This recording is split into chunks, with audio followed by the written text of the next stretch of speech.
entendu.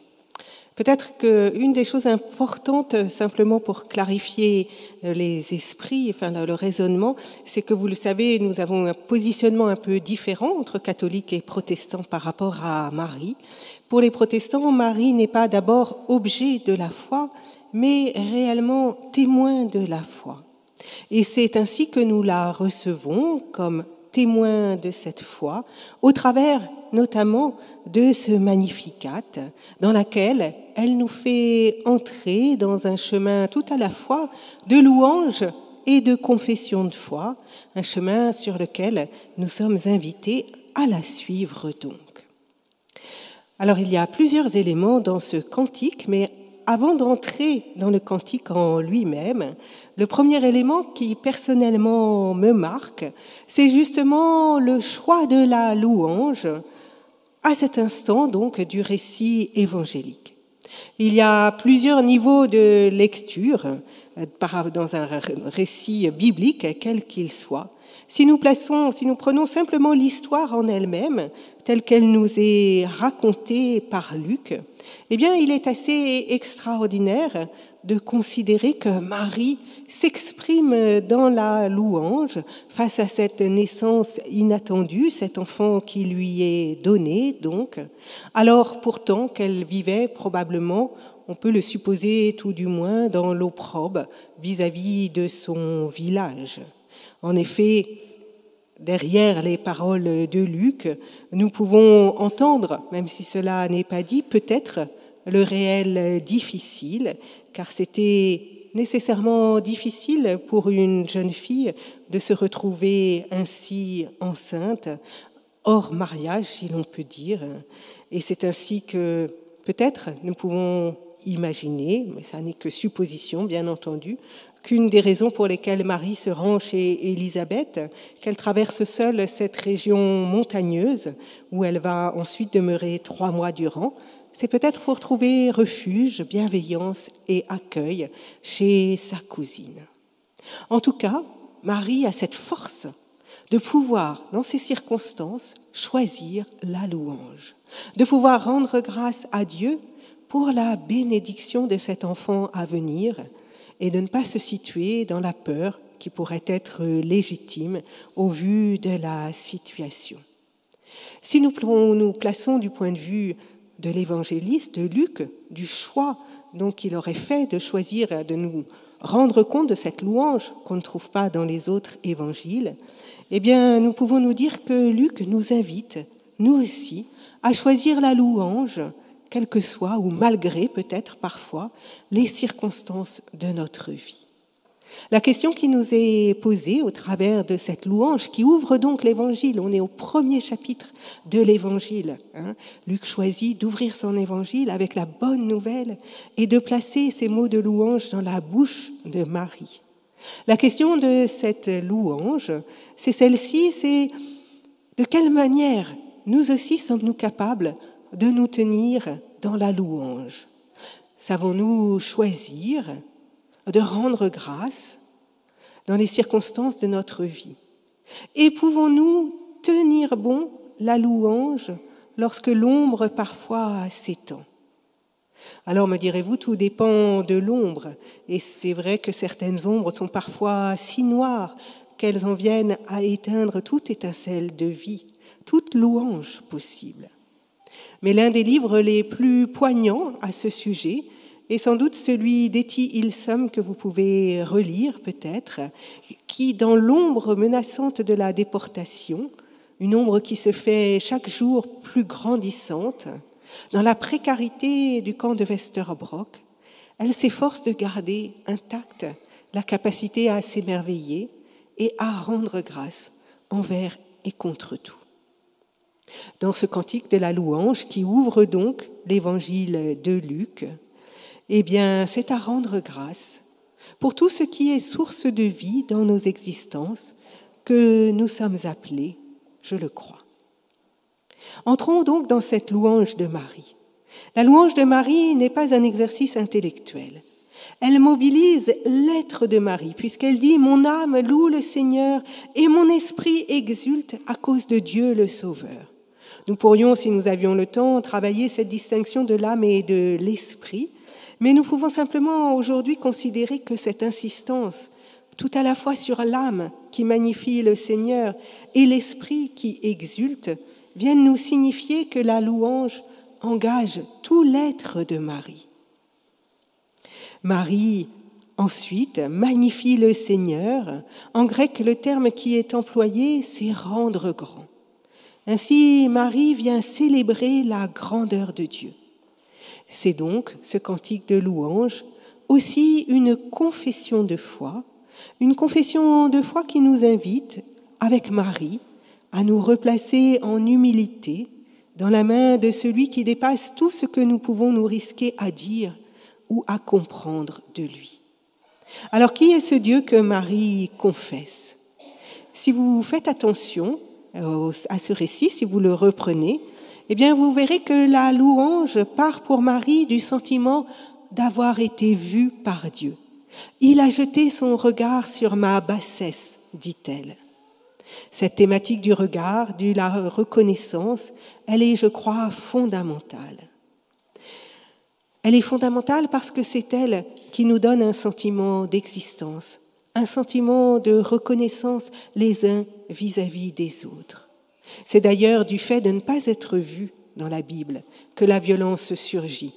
Souvenez-vous, dans les premiers chapitres de la Genèse, le récit nous raconte qu'Abel est considéré par Dieu alors que Caïn, lui, a le sentiment de ne pas être vu de lui, pire même d'être déconsidéré, méprisé, déclassé. C'est alors que Caïn se jettera sur Abel et le tuera.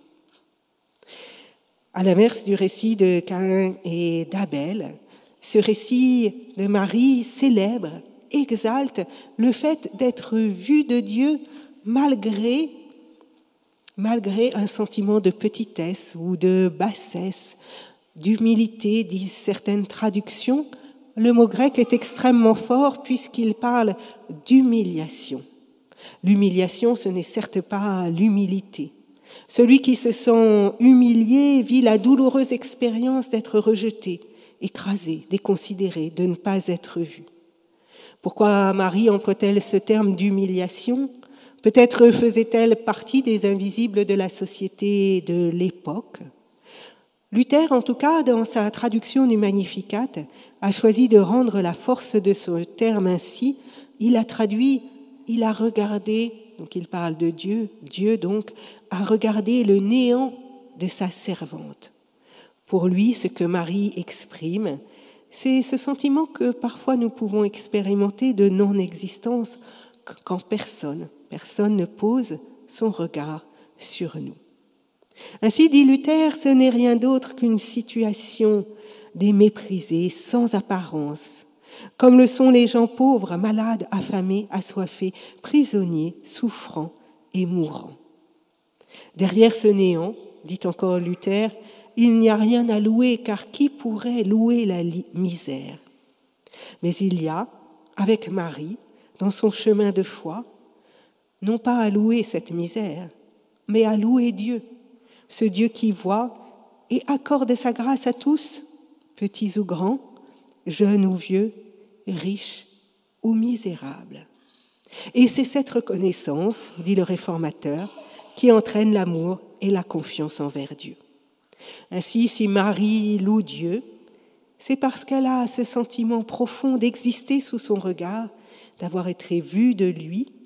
Et c'est exactement, je crois, ce que nous cherchons à rappeler lorsque nous baptisons les enfants. Nous disons, en rappelant le prénom de l'enfant, que Dieu nous connaît par notre nom, qu'il nous voit donc, non pas dans un Dieu qui serait inquisiteur par son regard, mais dans un regard qui nous reconnaît et nous fait simplement exister. Alors ce Dieu qui nous voit, qui est-il pour Marie ?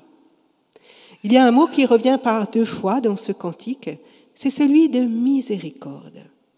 Pour Marie, Dieu est le Dieu de la grâce, de la miséricorde.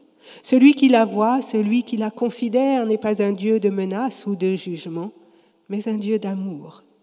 La miséricorde de Dieu est au cœur de ce petit cantique. Miséricorde en latin, c'est le cœur qui prend pitié. Si la puissance de Dieu est certes évoquée, Cette puissance, nous dit le récit, réside avant tout dans sa miséricorde. Ainsi, le Dieu que Marie confesse, c'est le Dieu de la grâce. Une grâce qui, dit-elle, grandit de génération, puisque le cantique dit « la miséricorde s'étend de génération en génération ». La Bible à la Colombe a traduit « elle s'étend d'âge en âge ».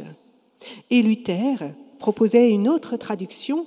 Il disait que nous devrions dire « elle s'étend d'enfant en enfant », afin de bien comprendre que cette bénédiction touche chacun et chacune d'entre nous, chacun de nos enfants et tous les enfants à venir.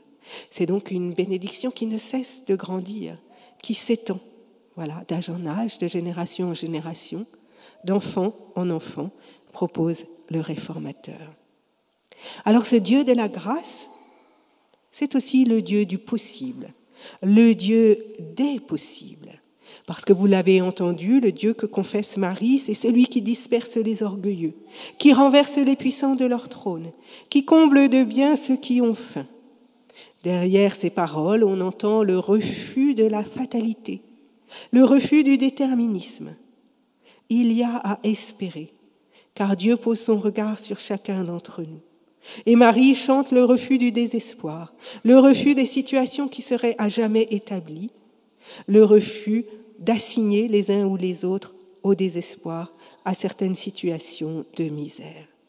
Ce Dieu que confesse Marie, c'est le Dieu qui vient renverser toute situation avec laquelle nous pouvons aussi trouver la force de nous battre pour refuser les assignations à résidence, si l'on peut dire.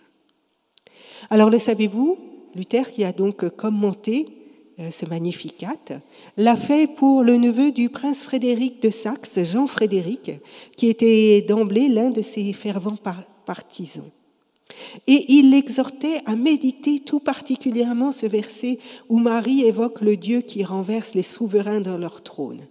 Car, dit le réformateur, ce verset est là pour rappeler à celui qui exerce l'autorité la responsabilité qui est la sienne à chercher le bien de son peuple. Ma foi, ce serait super si tous les prétendants donc à la course présidentielle pouvaient entrer tous les uns et les autres dans cette logique, se rappeler qu'il importe de chercher le bien du peuple. Car, dit Luther, le cœur humain sombre facilement de lui-même dans la démesure. Comme il lui est loisible de faire le mal sans être puni, il se laisse aller et devient une bête. Il fait ce qui lui plaît. Il porte le titre de Seigneur et se conduit comme un monstre. C'est pourquoi, dit le réformateur, il importe pour le dirigeant de méditer cette parole de Paul, que celui qui dirige le fasse avec soin. À cet effet, écrit Luther à propos du Magnificat, je ne connais rien dans l'Écriture qui soit tout aussi utile à cet effet que ce saint cantique, un texte que doivent bien apprendre et garder tous ceux qui désirent être de bons gouvernants et des seigneurs utiles. Ainsi, ce Magnificat nous invite aussi à l'humilité et à toujours savoir que tout nous vient de Dieu, que Dieu peut changer, renverser toute situation et à nous placer donc à notre tour pour chercher ce qui est juste, ce qui est bon, ce qui est utile. Enfin, ce qui me touche dans ce cantique de Marie, c'est la manière dont, par ce cantique, elle se relie à son peuple, un peuple. Elle dépasse sa propre foi pour se relier donc à un peuple de confession de foi, un peuple d'espérance. Elle se relie à son peuple, mais pas seulement. Elle dit « Il a fait pour moi de grandes choses », donc c'est une louange personnelle, mais elle se reconnaît comme participante appartenant à un peuple, le peuple d'Israël, et au-delà, vous l'avez entendu, le peuple des descendants d'Abraham, c'est le dernier verset de ce cantique, de tous ceux qui choisissent la foi et la confiance pour héritage. Ainsi, l'expérience personnelle de Marie interroge notre propre expérience, mais elle nous relie aussi à un vaste peuple de foi et d'espérance. Il y a donc une expérience à la fois individuelle et communautaire qui suscite la reliance. Ma louange à moi, elle est précieuse, mais n'est-elle pas encore plus précieuse lorsque nous la portons ensemble ? Ici, au culte, ne sommes-nous pas parfois pris par une émotion intérieure lorsqu'ensemble nous chantons, lorsqu'ensemble nous découvrons la force d'une louange posée communautairement ? Si Marie peut s'exprimer en jeu, c'est parce qu'elle est portée aussi par cette expérience communautaire que sa propre louange vient nourrir. Et cette reliance, ce n'est pas seulement la reliance à un peuple d'espérance, mais c'est aussi une reliance dans le temps, ou plutôt c'est une reliance à ce peuple d'espérance, mais pas seulement de manière horizontale, mais aussi dans le temps, par-delà les générations. Toutes les générations me diront « Bienheureuse », dit Marie. La foi n'est pas pour moi seule, mais pour nous, hier comme aujourd'hui, comme demain. Le Dieu de la grâce que découvre et chante Marie, c'est le Dieu d'hier, du présent, de l'avenir. C'est le Dieu qui se présente à Moïse comme celui qui est, qui était et qui vient. C'est celui qui se révèle de génération en génération, d'âge en âge, d'enfant en enfant, disait donc Luther. Ainsi, le cantique de Marie peut être considéré comme un chant de grâce dans la nuit qui nous relie par-delà les siècles, comme nous le disons dans notre prière du Notre Père, pour les siècles des siècles, nous relions d'une autre manière les uns aux autres, par-delà les générations, dans l'espérance. Oui, c'est un chant de grâce dans la nuit. Il nous annonce la miséricorde de Dieu. Il nous annonce par-delà, parfois la nuit, la possibilité du changement, du relèvement. Il parle à notre oreille et suscite à notre tour notre foi et notre louange. Amen.